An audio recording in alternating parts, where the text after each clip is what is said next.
Mais s'il y a une opération de changement de régime, comme vous l'avez suggéré, il faut des groupes sur le terrain. J'avais l'impression que les efforts pour provoquer toutes ces émeutes et cette violence antigouvernementale qui se sont récemment éteints constituaient essentiellement une occasion de s'en prendre au gouvernement iranien. Et une fois cet échec constaté, les États-Unis ou Israël seraient intervenus par des bombardements pendant le chaos afin de soutenir un soulèvement.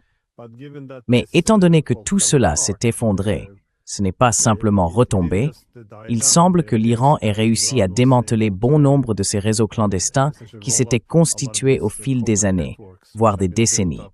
Les États-Unis et Israël ont-ils donc perdu une grande partie de leurs, disons, atouts sur le terrain en Iran, qui auraient pu être utilisés pendant une guerre, ou du moins comme élément nécessaire à une opération de changement de régime?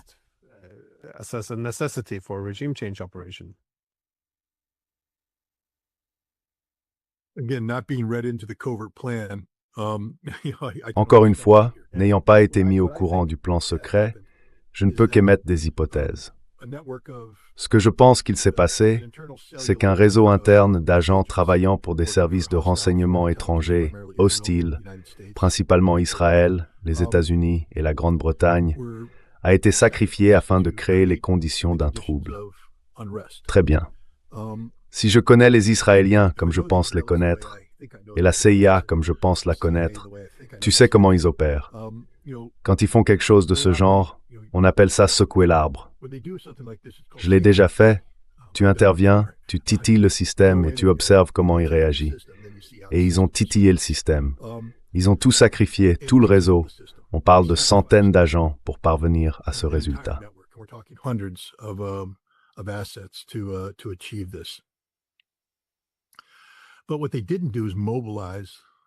Mais ce qu'ils n'ont pas fait, c'est mobiliser les véritables organisations paramilitaires qui auraient dirigé l'insurrection.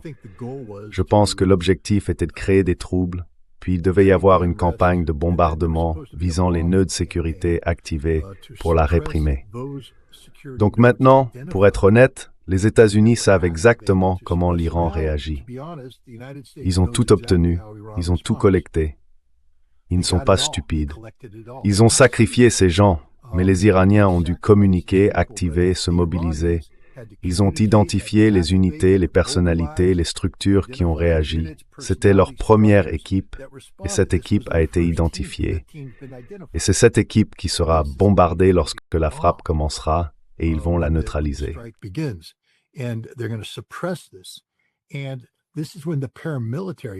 Et c'est à ce moment-là que les forces paramilitaires entrent en jeu.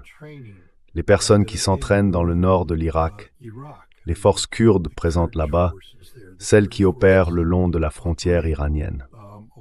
C'est aussi là qu'interviennent les forces azéries, opérant à l'intérieur de l'Azerbaïdjan sous contrôle de la CIA et d'Israël, ainsi que l'armée de libération du Baloutchistan. Toutes ces forces paramilitaires, de véritables armées terroristes, vont se mobiliser et passer à l'action. En même temps, les Moudjahidines du peuple, l'une des organisations les plus résilientes et les plus capables de survivre, se mobiliseront de l'intérieur.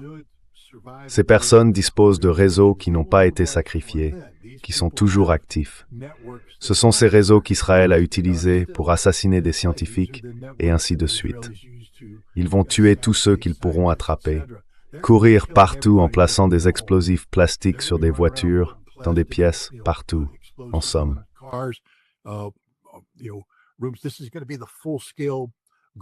Ça va être une opération à grande échelle, s'en prendre à tout le monde et tuer tout le monde.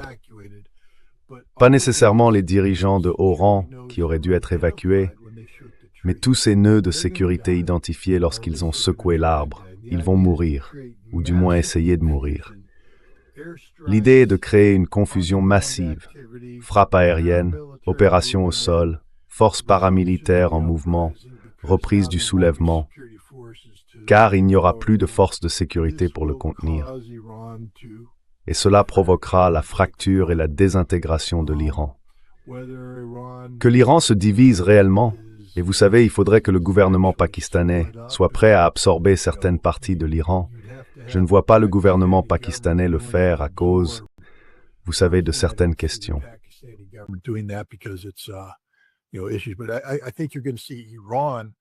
Mais je pense que vous allez voir l'Iran se fracturer en régions autonomes, plongées dans le chaos et l'anarchie, qui ne seront pas contrôlées par le pouvoir central. Et du point de vue israélien, c'est un succès. Les Israéliens ne se soucient pas du peuple iranien. Les Américains ne se soucient pas du peuple iranien. Tout ce qui nous importe, c'est de nous débarrasser du régime des ayatollahs, et c'est ce que nous allons essayer de faire. Encore une fois, je dis cela parce qu'il faut comprendre que ce que je viens d'exposer et que je crois être ce qui va réellement se produire, les Iraniens le savent, ils s'y préparent depuis longtemps. Ce n'est donc pas comme si les Iraniens se disaient « Oh, vous voulez dire que les Moudjahidines du peuple vont sortir de l'ombre? Oh, vous voulez dire l'armée de libération du Baloutchistan ?»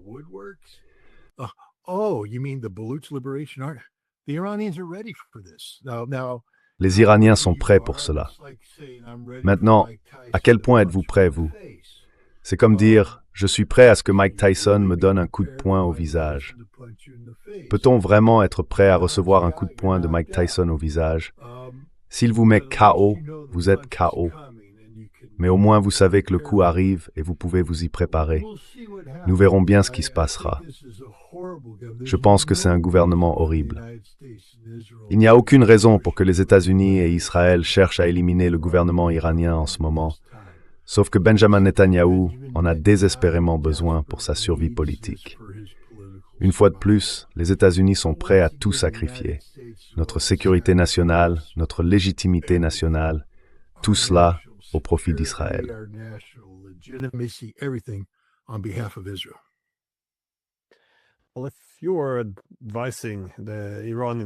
Eh bien, si vous conseilliez le gouvernement iranien, ou si vous étiez simplement à Téhéran, comment évalueriez-vous leur réaction probable? Car lors de la première attaque contre l'Iran, j'aurais pensé que l'objectif principal de l'Iran aurait été de montrer sa force, sa résilience, sa capacité à riposter, essentiellement de renforcer sa dissuasion, afin de s'assurer que les forces agressives soient repoussées et dissuadées de recommencer. Mais ce que vous décrivez ici, c'est une menace existentielle. Le but n'est pas une frappe limitée, c'est de détruire l'Iran. Et s'ils échouent, ils pourraient se regrouper et réessayer.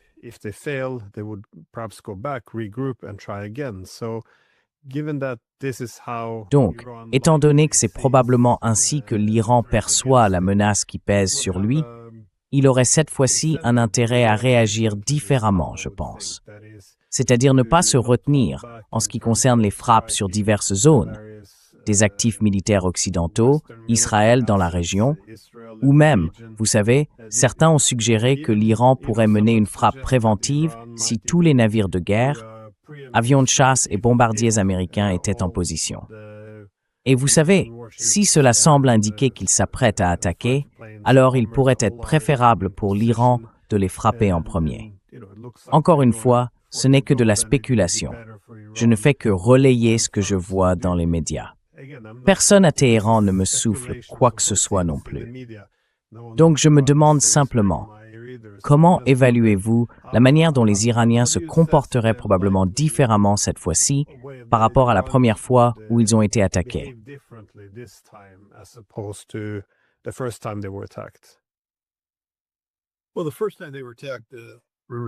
Eh bien, la première fois qu'ils ont été attaqués, ils ne s'y attendaient pas. Cela les a pris par surprise. Donc dès le départ, si l'Iran est de nouveau pris par surprise, alors honte à eux, c'est leur faute. Si j'étais le décideur en Iran, l'Abraham Lincoln serait déjà coulé, les bases américaines déjà détruites, Israël éliminé, et je mènerais des opérations massives contre les Kurdes en Irak. Les Baloutches, je les anéantirais. Les Avaz, je tuerais quiconque soupçonné de lien avec les Moudjahidines du peuple. J'enverrais des équipes d'assassins dans le monde entier pour tuer le fils du Shah. Je tuerais tout le monde. Mais c'est juste moi. Je ne suis pas iranien. Je suis simplement un fils de pute assoiffé de sang qui ne croit pas à rester là sans rien faire et se faire frapper le premier.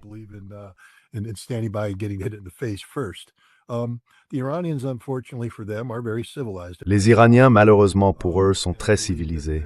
Ils sont très corrects. Et je crois que leur gouvernement garde encore l'espoir qu'une guerre puisse être évitée. Donc je ne pense pas qu'ils prendront les mesures nécessaires pour la prévenir. L'Iran en a parfaitement le droit. Je veux dire, les déclarations faites par les États-Unis et Israël le justifient déjà. Il ne fait aucun doute qu'une menace imminente est en train de se former. L'Iran devrait s'adresser aux Nations Unies, déclarer l'état d'urgence et demander une intervention internationale. Il devrait affirmer qu'il existe une menace imminente, et si cette menace ne peut pas être éliminée dans un certain délai, l'Iran n'aurait d'autre choix que d'exercer son droit à la légitime défense préventive en vertu de l'article 51 de la Charte des Nations Unies.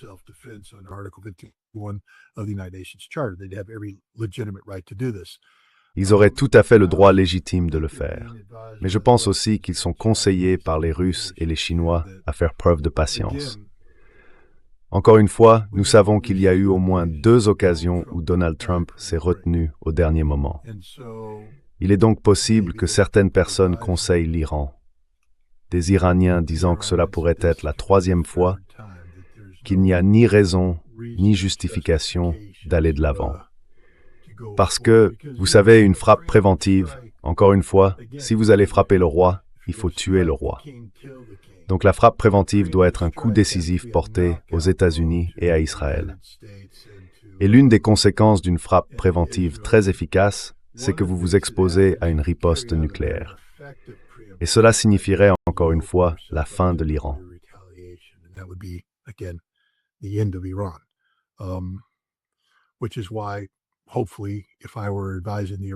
C'est pourquoi, espérons-le, si je conseillais les Iraniens, il y aurait des gens rationnels pour dire « C'est bon, Scott, va t'asseoir dans le coin et mange ta viande crue, on reviendra vers toi plus tard. » Mais non, je pense que l'Iran, j'ai l'espoir et la confiance que les Iraniens comprennent ce qui se passe et qu'ils se préparent à affronter ce qui va être une sacrée tempête. Je dois aussi dire ceci, je suis américain. Je ne souhaite de mal à aucun Américain. Je ne veux qu'aucun Américain soit blessé dans tout cela. C'est juste que ça va être une très, très mauvaise chose, une chose vraiment terrible, parce que c'est une guerre de choix. Et j'espère et je prie pour que les dirigeants des hommes et des femmes américains qui sont en danger fassent bien leur travail et ramènent chez eux autant de leurs garçons et filles que possible. And bring as many of their boys and girls home as possible.